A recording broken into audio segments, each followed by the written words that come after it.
with every life path comes, we all get different challenges served to us in different packages, I feel like, right? We're all spiritual beings who, in my eyes, choose the life that we choose. And it's a great way to be able to handle and process, why do some of the things happen to us? You know, I believe that everything is there to strengthen our spirit and to strengthen our soul, so that then we can go to the next life even stronger and more healed, or provide those lessons to other people while we're on this journey. And, you know, a consequence of having amazing parents bringing me up in such an alternative way was that at school, I was different. And a lot of children couldn't understand why I was different and why I would express myself differently, or why I would talk kind of like a grown-up even when I was about 4, because I didn't have any siblings. I spent all my time with adults, you know? So all the time at school, I remember me just being me, expressing myself, and lots of kids would always say, "Oh, well, Lucie, you're so weird," or "Lucie, you're such a weirdo. Why are you doing that? You know, why are you?" And that was a word that I heard a lot, that I was weird, that things I did was weird. And, you know, who knows why a 5-year-old child would say that to another 5-year-old child? Maybe, sadly, already in their short life, they'd already been told not to express themselves freely, or maybe they were laughed at by a parent or an older sibling or someone else in their life, you know? So for better or for worse, you know, that was kind of, I always felt very different. And now I am so happy that I'm different. I'm proud that I'm different. I know that it's my superpower to be different, but that's not a priority when you're a child. And then when you're a teenager, you know, the last thing you want is to be different. You just want to fit in. Does anybody else have any similarities that maybe they can relate to, by the way? Yes, a few people. And I remember as a teenager, or even like, this is not even about being weird. This is about just shining your light and being enthusiastic. I remember a teacher at school. I was the enthusiastic child in class. I was passionate about learning and being a good girl and wanting to, you know, achieve as much as I could achieve.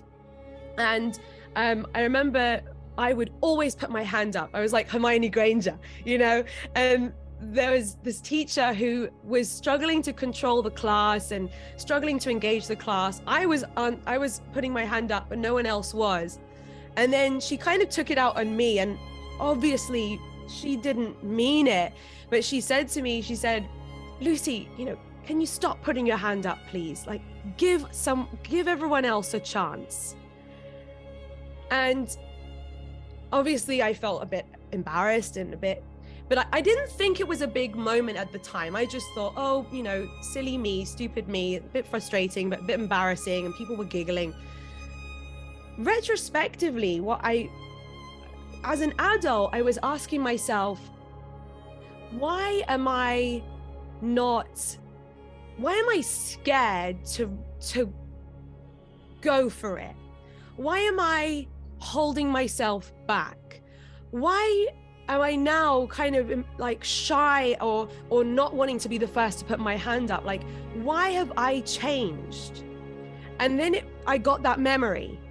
And I realized that I mistakenly created a story from that experience. And I thought, when she said, "Stop putting your hand up, give other people a chance," my brain concluded that if I go for it and I shine my light, I'm disadvantaging other people. I'm taking other people's opportunities away. And obviously that's not true. It's not true. But I made that story up in my head that it's bad for me to be special. It's bad for me to live 100%. It's bad for me. Something bad's going to happen, and not to me, but something bad's going to happen to someone else. And I would never want that to happen. Other people won't be able to learn or grow or achieve what they want to achieve if I play full out. Now that I say it out loud and I look at it retrospectively, it's like, no, the opposite, Lucie. Like, the more that you shine your light, the more that you play full out and that you are 100% you, if anything, that can only benefit other people, and it feels a whole lot better for me too. And if there's some people that don't like that, well, honestly, they can just suck it, you know? Like, I'm not gonna dull my shine for anybody else, and nobody should ever feel like they should dull their shine. And it can be so easy to do that and to say that to a kid. I was probably really annoying her, you know, but it's interesting how we can process these things and turn them into stories, and then find ourselves living in a box or by smaller rules or constricting ourselves, and nobody else is stopping us from doing it. It's now a story that we're telling ourselves.